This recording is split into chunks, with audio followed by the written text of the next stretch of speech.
আন্তর্জাতিক খ্যাতিসম্পন্ন নোবেল পুরস্কার বিজয়ী ডক্টর মোহাম্মদ ইউনূসকে প্রধান উপদেষ্টা করে অন্তর্বর্তীকালীন সরকার গঠন করা হবে এবং ডক্টর মোহাম্মদ ইউনূসের সাথেও আমাদের কথা হয়েছে।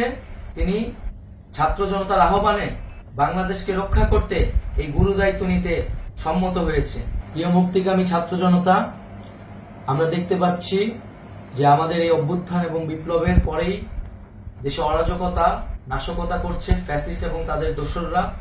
আমরা দেখতে পাচ্ছি যে বিভিন্ন জায়গায় এখন গোলাগুলি চলছে, মন্দিরে হামলা হচ্ছে এবং নাশকতা ও লুটপাট করছে। আমরা মনে করি আমাদের যে ছাত্র নাগরিকদের অভ্যুত্থান তাকে নস্যাৎ করার জন্যই পরিকল্পিতভাবে এই ধরনের ঘটনা ঘটানো হচ্ছে। আমরা মুক্তিকামী ছাত্র জনতাকে সজাগ এবং সতর্ক থাকতে আহ্বান জানাচ্ছি এবং আমাদের যে অন্তর্বর্তীকালীন সরকার, আমরা সেই সরকারের যে প্রস্তাবনা 24 ঘন্টার সময় নিয়েছিলাম, জরুরি পরিস্থিতি মোতাবেক আমরা এখনই তার একটি রূপরেখা ঘোষণা করছি।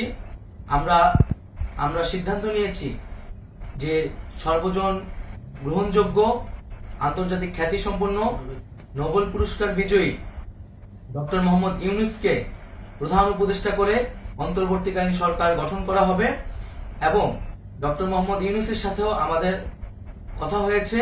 তিনি ছাত্র জনতার আহ্বানে বাংলাদেশকে রক্ষা করতে এই গুরু দায়িত্ব নিতে সম্মত হয়েছে। আমরা সকালের মধ্যেই আমরা এই সরকার গঠনের প্রক্রিয়া দেখতে চাই। রাষ্ট্রপতির কাছে আহ্বান থাকবে যে দ্রুত সময়ের মধ্যে ডক্টর মোহাম্মদ ইউনূসকে প্রধান উপদেষ্টা করে অন্তর্বর্তীকালীন সরকার গঠন করা হোক এবং এই অন্তর্বর্তীকালীন সরকারের বাকি সদস্যদের নামও আমরা সকালের মধ্যে ঘোষণা করব। প্রিয় বন্ধুগণ, দেশে যে অরাজকতা চলছে, মানুষের জীবনের নিরাপত্তাহীনতা চলছে, সেজন্য আমরা রাষ্ট্রপতির কাছে আহ্বান জানাচ্ছি দেশে আইন শৃঙ্খলা পরিবেশ ফিরিয়ে আনার জন্য দ্রুত সময়ের মধ্যে কার্যকর ব্যবস্থা নিতে হবে এবং আইন শৃঙ্খলা বাহিনীকে সহযোগিতা করার জন্য মুক্তিকামী ছাত্র জনতাও রাজপথে থাকবে এবং অন্তর্বর্তীকালীন সরকার গঠন না হওয়া পর্যন্ত মুক্তিকামী ছাত্র জনতাকে রাজপথে থেকে তাদের যে অভ্যুত্থান, সেই অভ্যুত্থানকে রক্ষা করতে হবে। প্রিয় বন্ধুগণ, আমরা রক্ত দিয়েছি, শহীদ হয়েছি। আমাদের যে প্রতিশ্রুতি একটি নতুন বাংলাদেশ গঠন করার জন্য, সেটিকে আমাদের অবশ্যই বাস্তবায়ন করতে হবে এবং অবশ্যই ছাত্র জনতার প্রস্তাবিত সরকার বাদে কোনো ধরনের সরকার কিন্তু মেনে নেওয়া হবে না। আমরা বলেছি কোনো ধরনের সেনা শাসিত সরকার অথবা সেনা সমর্থিত সরকার অথবা এই ফ্যাসিস্টদের দোসরদের কোনো বিটিম সরকার কিন্তু আমরা মেনে নেব না। কোনো গণবিরোধী সরকারকে মেনে নেওয়া হবে না।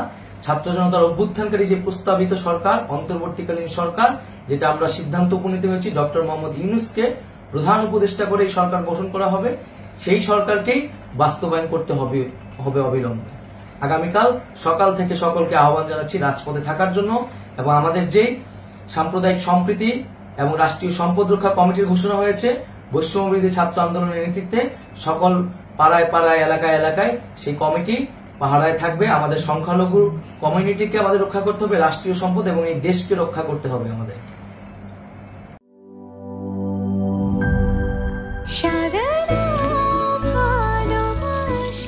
স্পেশাল মানুষদের জন্য মজাদার ম্যাজিক মশলা ফ্লেভারে মিস্টার নুডলস, স্বাদ নাও ভালোবাসার।